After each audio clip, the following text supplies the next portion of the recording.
Welcome to Grief Walking Books Podcast 2. I'm Kendall Klym, your host, and today, February 4th, 2023, we are focusing on the poetry of Louise Morgan Runyon, a Southern Appalachian poet from Western North Carolina. I've known Louise for more than a decade and can say her talents as a writer, dancer, choreographer, healer, and political activist are as impressive and eclectic as the flora of the Great Smoky Mountains. Louise will be reading from her latest poetry collection, Is Our Prague Spring, published in 2022, as well as The Passion of Older Women, published in 2018. What I like most about Louise's poetry as it relates to our topic of grief is the fact that her writing transcends grief. Is Our Prague Spring addresses a most apropos kind of grief that people the world over face today. The loss of family, community, and cohesion, particularly as our environments, from personal to physical to political, undergo great change. As you'll hear in a moment, Louise assumes a highly personal, plain-spoken style that will encourage all who will listen and read to slow down, pay attention to your surroundings and the people who inhabit them. And in the most difficult of times, recognize the beauty in the human effort to connect. Welcome, Louise. Thank you, Kendall. It's my pleasure to be here. Welcome.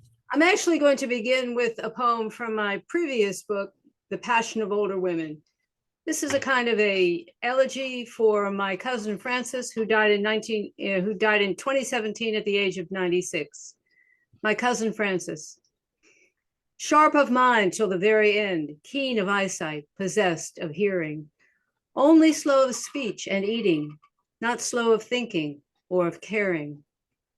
Frances, the mountain girl, who left her mountains for 50 years or so, for Washington, D.C., for New England, for South Carolina, who finally made it back to the 100-year-old cabin to play the dulcimer and the bowed psaltery and to weave. Who, with Sally, for 20 years was a mainstay at the Nona Weaver's cabin, who wove the complex traditional overshot patterns with ease, who wove fabric for an elegant suit for her daughter, who wove scarves and curtains and baby blankets and a bishop's stole in red and white. Frances wove everything: hand towels and dish towels, washcloths and bath mats, inserts for Christmas cards and bookmarks, my treasures. Frances wove her own shroud, which covered the box meant to contain her ashes, which she kept for years till she was ready. Frances, who with her daughter and Sally went gaylaxing every late fall, gathered the large round leathery leaves prized by florists into green bouquets and mailed them to my mother and me every Christmas, sending the scent of the mountains to our homes, the green bouquets which would last till spring. Frances, who gave me sanctuary the many times I came to see my aunt, first cousin to Frances, at the nursing home nearby. Frances, who sang Amazing Grace in the Cherokee language at my aunt's memorial service at the tiny mountain church in the woods, where I will one day be buried amidst the mosses and the ferns.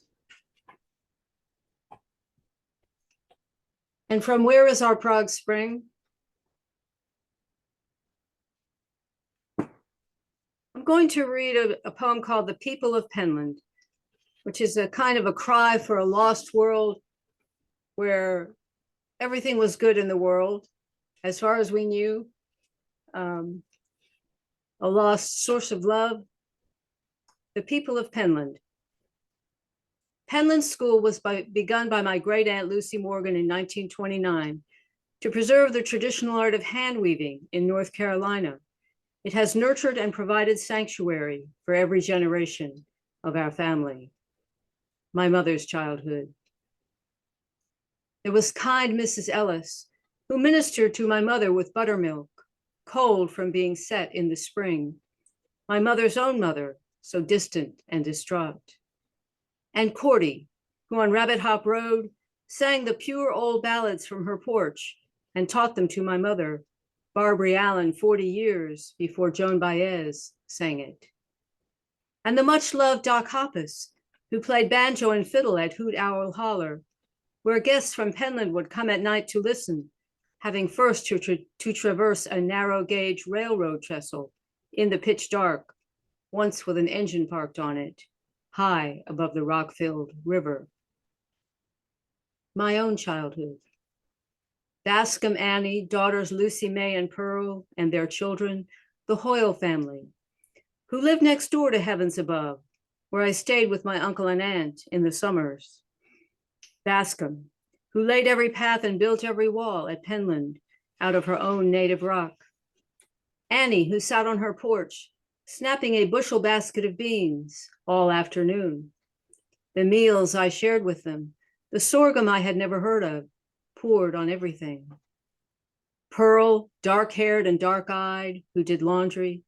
Lucy May, strawberry blonde with pale freckles, who did hair. Lucy May's daughter Violet, whom I loved so much that I named my New York kitten after her. Lucy May and Pearl, who along with my cousin Frances were bobbin brats at the school when they were children. They wound new bobbins for the weavers at 2 cents a pop. And Lucy herself, who built Penland out of love, of the mountains, of hand weaving, of mountain people, who built Penland during the Depression when there was no money at all. And Bonnie, Aunt Lucy's right hand, a daughter to Mrs. Willis, Penland's first weaver, large-boned in her plaid shirtwaist dresses, straight short hair, square-faced and square-jawed, cigarette always dangling from her lips, always with a stick of doublemint gum for me. And Bonnie's sister Flossie, small-boned, with curly hair, mole above her left lip, with whom I spent a whole summer making prints of Queen Anne's lace and fern, with printer's ink and glass. And Frank, somehow related, gay, I know that now, with slicked back blonde hair, a wide smile, who planted and tended the tall gladioli of many colors that lined the path between the loom house and the pines. Pearl. On my adult trips to Penland, I sought out Pearl, who worked in Penland's kitchen most of her life. Pearl in her 80s, presiding at a lone table, chopping green peppers, always green peppers, for Penland's sumptuous salad spread. Pearl, whose apron the blacksmith Elizabeth memorialized in iron and hung above the kitchen door. Pearl, with whom I silently mourned the old Penland, standing by her as she chopped. Pearl, who never wanted to stop working, her husband and son long dead, she silent and deaf. The young students from everywhere, singing boisterously and laughing, working fast.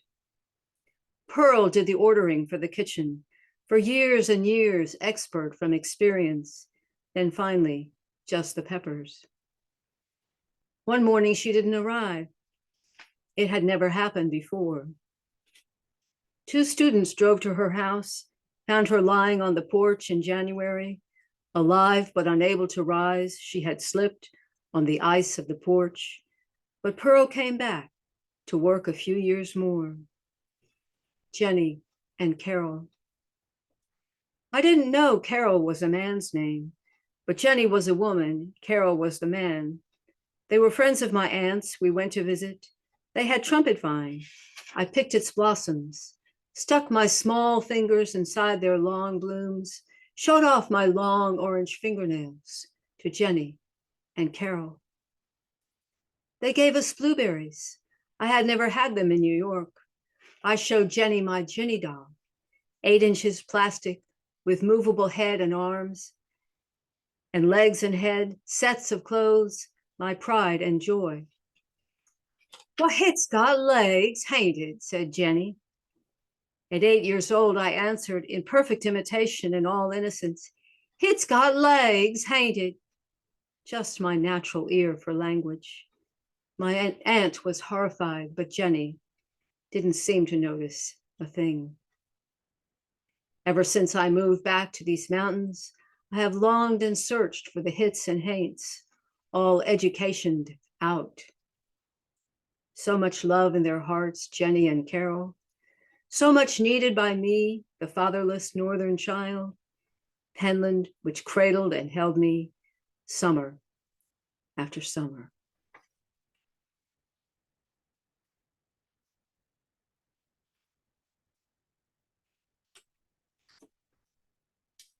This poem is called Cherokee Scottish Festival.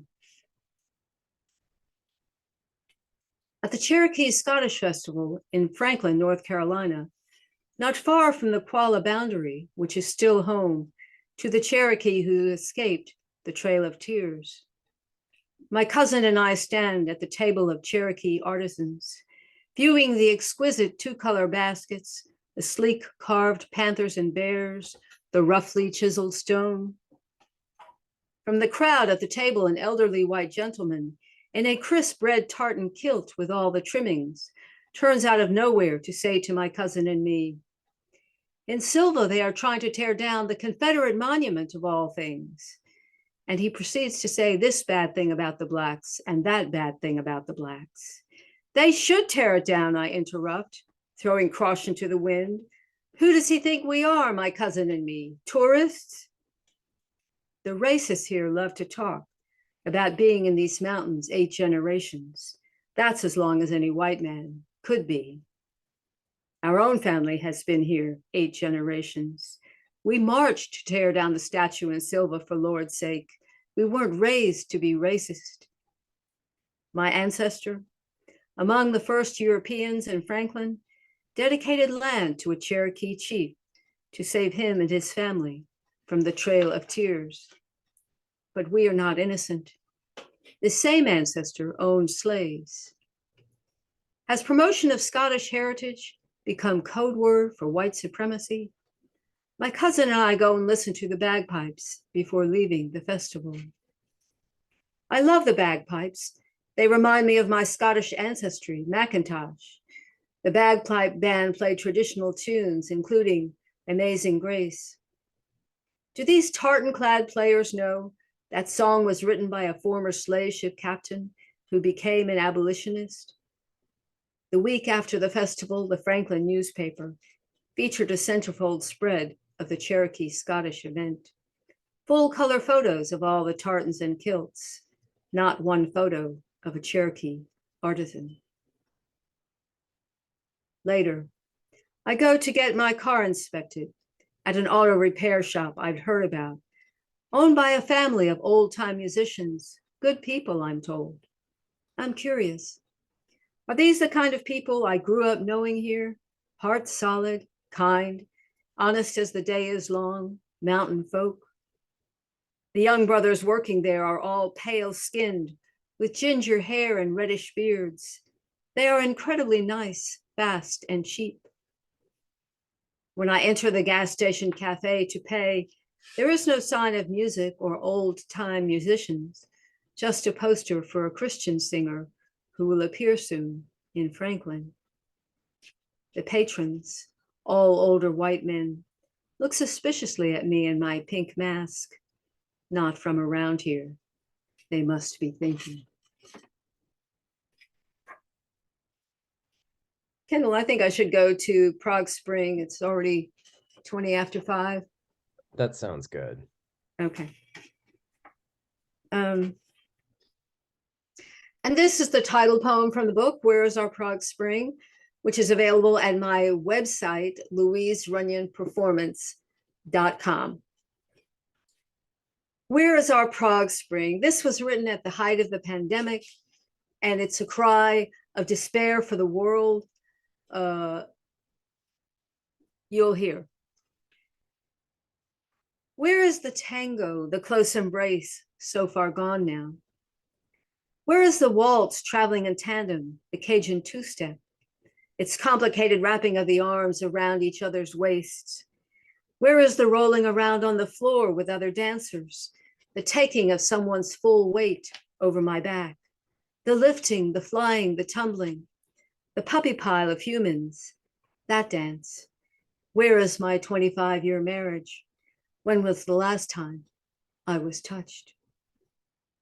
Where are the faces, the mouths, the nose, the chins, except for my son's or someone's on the other side of the street? Gone. Say their names. Where is the face between the mask, beneath the hat, the sunglasses, the face shield? I forget to look into anyone's eyes if they are wearing a mask. Whose face can I see now, except on the Zoom screen? And there is no eye contact there. Where is the holding of hands, the touching of cheeks, the common breath? Where is our Prague Spring, our Duce, that flowering of art and government, of commonality and uniqueness that was so brutally crushed, but that happened? I was there on the other side in the Soviet Union in 1968. In those small hours of the morning before we flew out of Kiev, we heard Soviet planes all night long. What was that about? Arriving in Vienna, we found out people escaped from Czechoslovakia strapped to the undersides of rail cars. It would be 1989 before a new flowering there, the Velvet Revolution. Where is our Velvet Revolution, our Prague Spring, or as in Estonia, the Singing Revolution? Where is our Enlightenment, our age of science, our Renaissance, our age of reason, our golden era? In this strange age, I live in a fishbowl house of fog. On humid mornings, as mornings here almost all are, the bare trees of winter extend their black limbs through the silvery fogscape. On the rare dry mornings, the brown mountains can be seen as the sun rises, shedding light on the few remaining red leaves. The wild turkeys that cross my path, 11 of them moving so slowly. Fully grown, their browns and reds and greens and maybe blues are muted in the woods. It is almost Thanksgiving Day. These 11 hopefully will survive. At any time of day, one may hear shooting in the woods. I have to ignore it. Oh, that. All right. Thank you very much, Louise. That was a beautiful job. And I think that our listeners and viewers, depending on whether it's the podcast or viewing, I say Zoomcast. So I think that I'd like to just ask you a couple of questions and then we will be out of time. So can you tell us how your background in dance, and just for an aside here, I have danced for Louise's company. I know her as a dancer and choreographer, Feldenkrais healer, and writer, and political activist. So how does your background in dance serve as an impetus for creating poetry that encourages hope? Well, to me, the body is one instrument. That includes the voice, that includes movement. And we're not just a poet or just a dancer or just an actor, but we use ourselves to express. And so for me, poetry is always a physical act. It's always heard, it's always spoken, it's always embodied. And that embodiment gives me a sense of hope because it's about commitment of one whole self. Great. Okay. It's a wonderful answer. And finally, what can folks who are grieving get out of reading poetry? Well, I think a sense of commonality. I think a sense of perspective. Within that commonality, going to a different plane that is shared and unique.